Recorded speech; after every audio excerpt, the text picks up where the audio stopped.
this huge update MPC 3, my workflow changed a little bit. I will play you the melodic sample that I use for this project.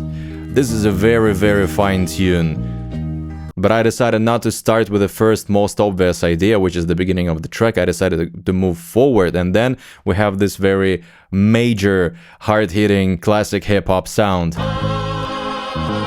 I decided that I will play with it, and if you listen closely, there is already some stem separation happening right there, because we did not have the drums. I completely cut them out from this track. But that's not all. I took the bass from here, also in stem separation, and exported it as a new wave file. I like how it sounds. Not perfect, of course, but we will play with the EQ and other editing. And also I have the second bass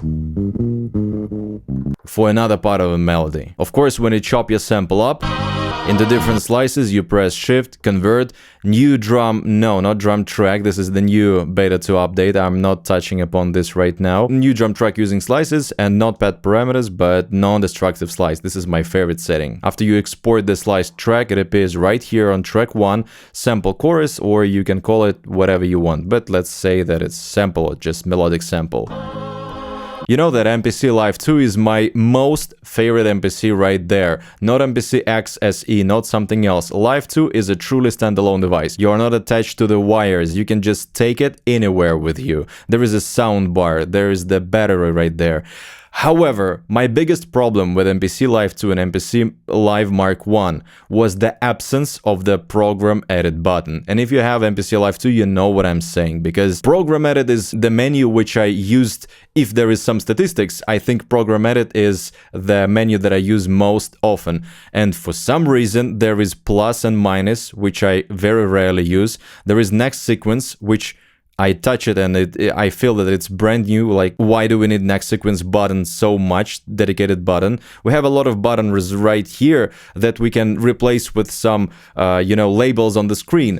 But there is no program edit button for some reason. And this is really a big drawback of MPC Live 2. But guess what? Now all my problem is gone, because you have to double press this thing, this sample, and you're in Program Edit. However, it's not called Program Edit anymore, it's Track Edit. It, like, small rebranding, of course, but still deep inside it's the same Program Edit menu, nothing changed in here.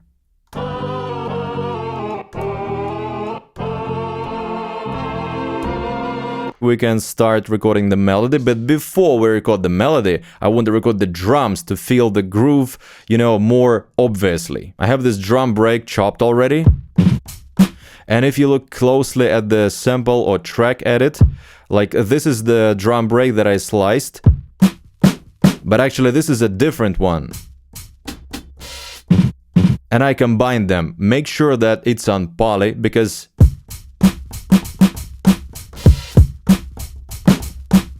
I'm going to play as a poly mode, not as a slice track that each slice mutes other slices. No, this is like one shots. The BPM, I guess, is going to stay 90. And also make sure that I have this open hi-hat right here, and this open hi-hat should be muted either by closed hi-hat or by a snare. And actually right here, yes, I have mute target 9. This is very important, because if you have ever played real drums, you know that open hi-hat and closed hi-hat is actually one and the same hat, and you can't play them simultaneously. And of course it sounds so much better when you mute it by something else. Okay, let's record it.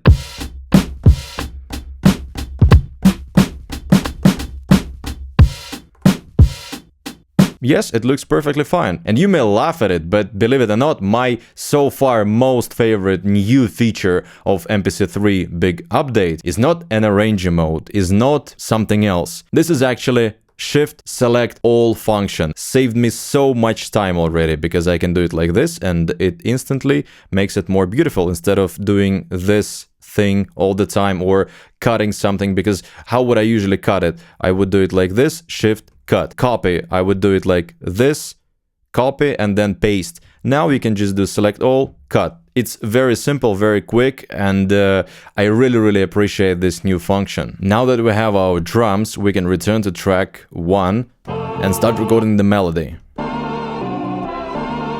I think this will be a great start.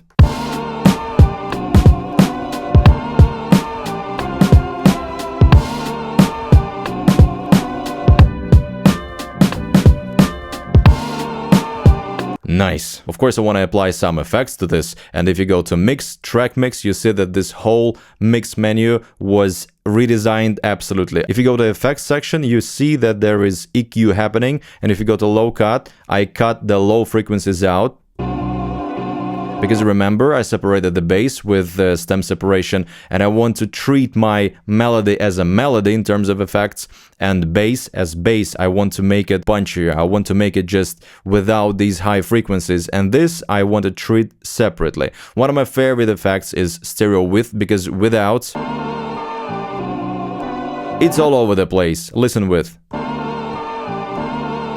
It's right in your face. And in hip-hop, in boom bap and classic hip-hop genres, I really like when most of the sounds are coming directly at your face, not somewhere on the sides. This is about true hip-hop. This is so hip-hop, okay. Compression, of course, not very much.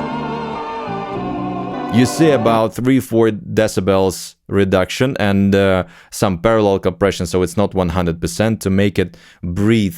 And reverb, because I want to make it sound not as chopped at the end sometimes.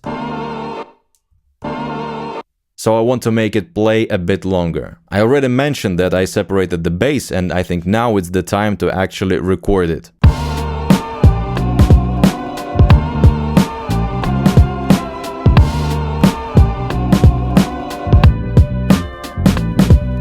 Of course, when we look at the track mix menu, there is parametric EQ, because as I promised, I cut out a lot of high frequencies. There is some sharpness. I don't really like it.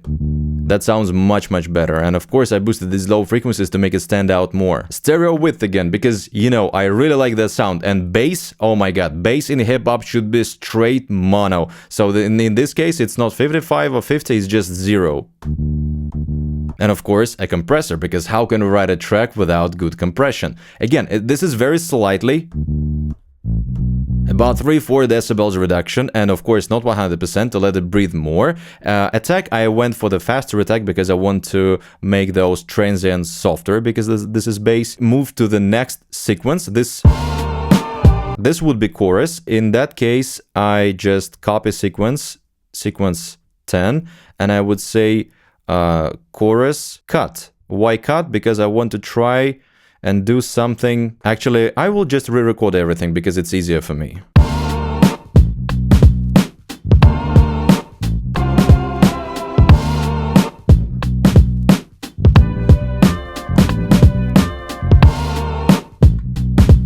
I told you, this is classic hip-hop. And now let's talk about the arranger, and I have a very mixed opinion about it. No, okay, I have a very 100% sure opinion about this, because personally for me, arranger is not a greatest feature that was added in the new update. Frankly speaking, if it wasn't added, I wouldn't be very upset at all, because in my workflow, I do not actually need an arranger, because with me, I actually prefer the workflow and the hierarchy of tracks of 2-point-something updates much more than here, but we're going to talk about in a specially dedicated video to this, why I'm not 100% fan of this new 3-point-something update. But rules accepted, we can go to our menu, song mode, and we can, you know, make the track right here as we normally would do this. We convert our track to a very big sequence, let it be 12, it says 12. We go to this 12, and here we have all this melody, all this track laid out in front of us. I do not share this extreme happiness about arranger. I really do not see anything so positive about it. Yes, we can do something like this. We can select some loop sections. For a lot of users, it can be helpful. Of course, we can also do it like this, Shift, Set. Then we can move to the next point where we have a new, like a sequence. Set again, set again, and so on and so forth. And with these locators, we can double press right here, go to locators, and say that, for example, this is chorus 1, for example, and locator 2 is chorus cut, as I called it originally. Yes, and so on and so forth. So when we say chorus, it immediately shows us this loop. or this loop or that loop. Again, I do not have some specific use for these locators because all of my, I wanted to say most, now all of my tracks I finish and arrange in Logic, which I'm looking at right now because there is Logic recording my voice, because everything from professional mixing to arranging to mastering I do in Logic. MPC is for me the best sketch device, and in a good way, of course. Like, this is the best sketch device out there. So I put all my creative ideas, all my production right here. And then when I change the mindset from production to mixing and mastering, of course I use Logic with dedicated plugins, with universal audio plugins, but Arranger can help us to tweak some small things, you know. For example, we can go to track 4, which is drums, and let's listen.